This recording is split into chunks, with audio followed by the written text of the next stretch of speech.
오늘 본문에서 빌라도는 예수님의 무죄를 판결하려고 합니다.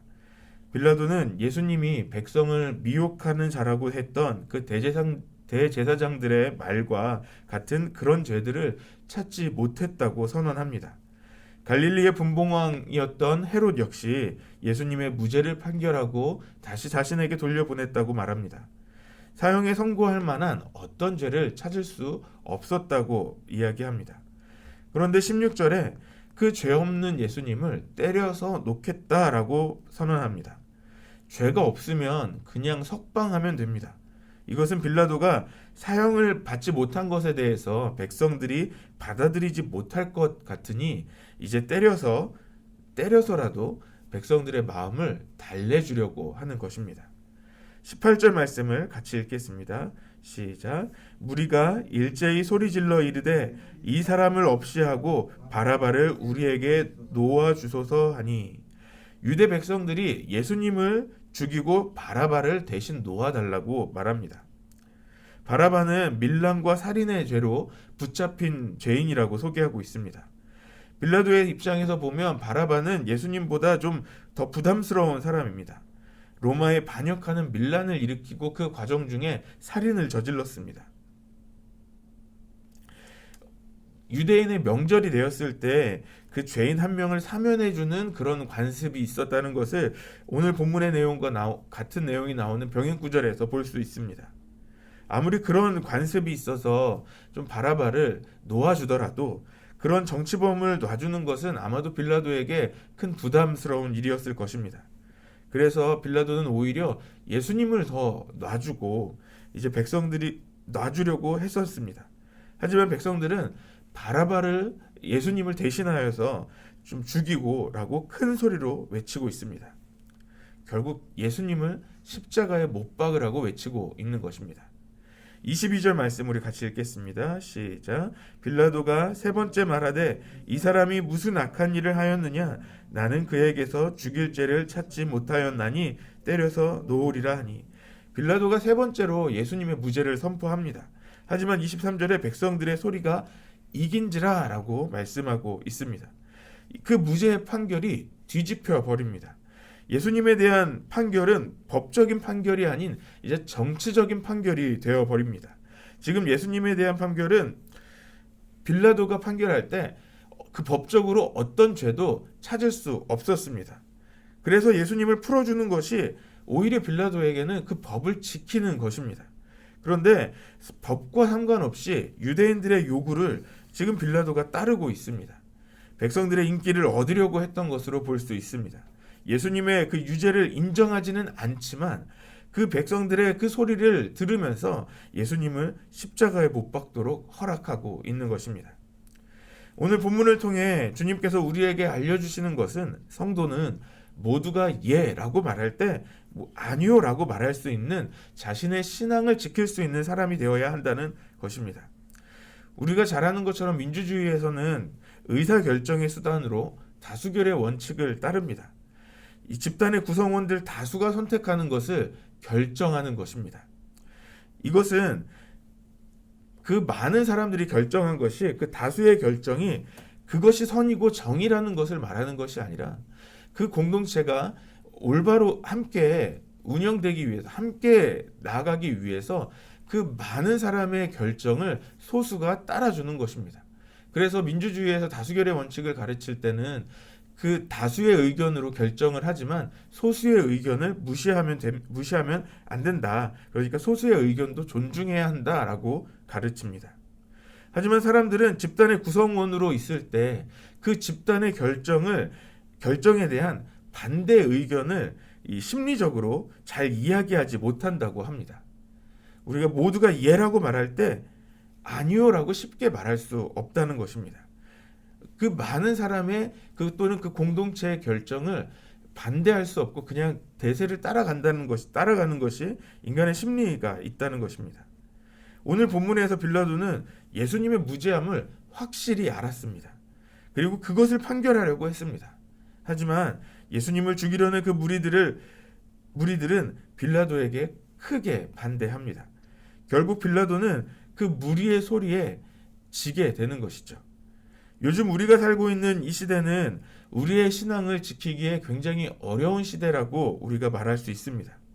특별히 우리 다음 세대들에게는 이 신앙이 위협당하는 시대라고 말할 수 있습니다.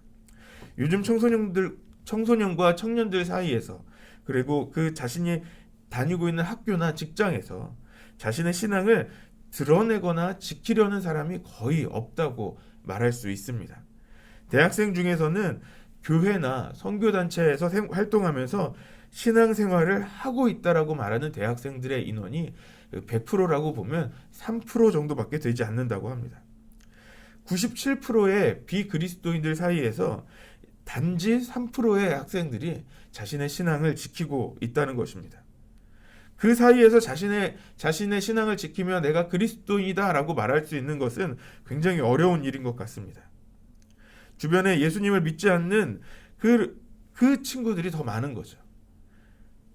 그래서 주변에 예수님을 믿는 그 그리스도인 친구를 사귀는 것이 얼마나 어려운지를 모릅니다. 오히려 이런 이야기를 우리의 다음 세대들이 듣게 될 것입니다.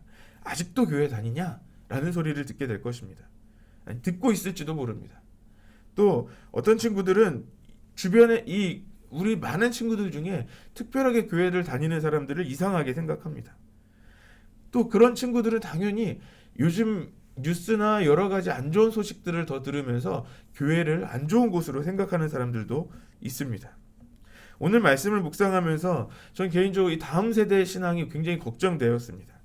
우리의 아이들이 이 세상을 살아가면서 예수를 믿지 않고 부인하는 그 다수가 있는 그 사람들 가운데서 과연 진짜 신앙을 지킬 수 있을 것인가에 대해서 걱정하게 되었습니다.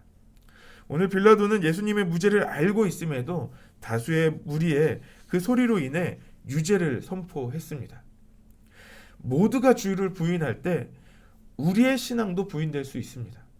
우리가 갖고 있는 이 신앙이 진리이며 중요하다는 것을 압니다. 하지만 우리도 어느 순간 그 예수님을 믿지 않는 그 다수의 무리 가운데 있을 때 나도 예수님을 믿는 내 모습을 숨길 때가 있다는 것입니다. 우리는 그 모두가 주님을 부인하는 가운데 있을지라도 오히려 주님을 시인하는 그 신앙을, 그 믿음을 가져야 합니다. 모두가 예수님이 진리가 아니라고 말할 때 우리는 예수님이 진리가 되신다고 말할 수 있어야 하는 것입니다. 우리 그리스도인은 하나님의 백성입니다. 성도입니다. 거룩한 백성이라는 뜻입니다. 우리가 잘 아는 것처럼 거룩하다는 것은 구별된다는 것입니다. 그것은 이 세상의 사람들과 다르게 사는 것을 말합니다. 우리는 모두가 예수님을 부인하는 그 시대에서 예수님을 그 시인하는 모습으로 살아가야 한다는 것을 말한 것입니다. 그러니까 이것은 우리의 옷에 예수 천당 불신조 글자를 크게 붙이고 다니는 그런 것을 말하는 것은 아닙니다.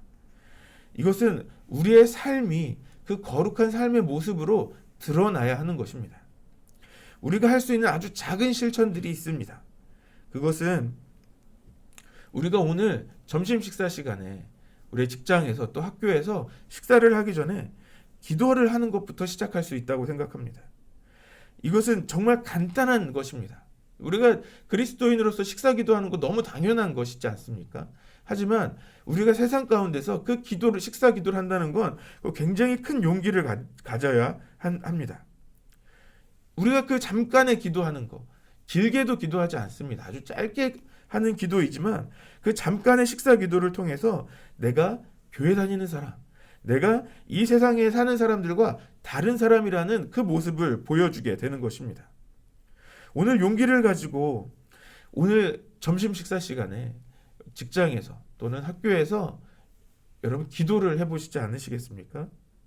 또는 쉬는 시간에 남들이 다 같이 노는 그 시간에 성경 말씀을 펼치는 것이죠. 또는 신앙서적을 읽어보는 것도 좋은 방법이 될 것입니다. 또 아주 중요한 방법이 한 가지 있습니다. 그것은 모두가 쉬고 있고 모두가 자기 자신의 그 휴식을 취해야 한다고 말하는 그 일요일, 주일에 모두가 늦잠을 자고 모두가 자신의 그 몸을 더 쉬어야 한다고 말하는 그 주일에 우리는 일찍 일어나는 것입니다. 일찍 일어나 하나님 앞에 나올 준비를 하며 하나님 앞에 예배하는 삶을 살아가는 것입니다. 그것은 우리가 이 세상의 삶과 다른 삶의 방식을 선택하는 것입니다. 성도는 거룩한 백성입니다. 세상과 다르게 사는 것입니다. 그것은 우리 그리스도인의 삶의 방식입니다. 우리가 그 거룩함을 나타내는 진짜 그리스도인들이 되기를 소망합니다. 우리 교회가 그 거룩한 성도들의 공동체로서 하나님의 거룩하심을 드러내는 우리 안성 열린교회가 되기를 소망합니다.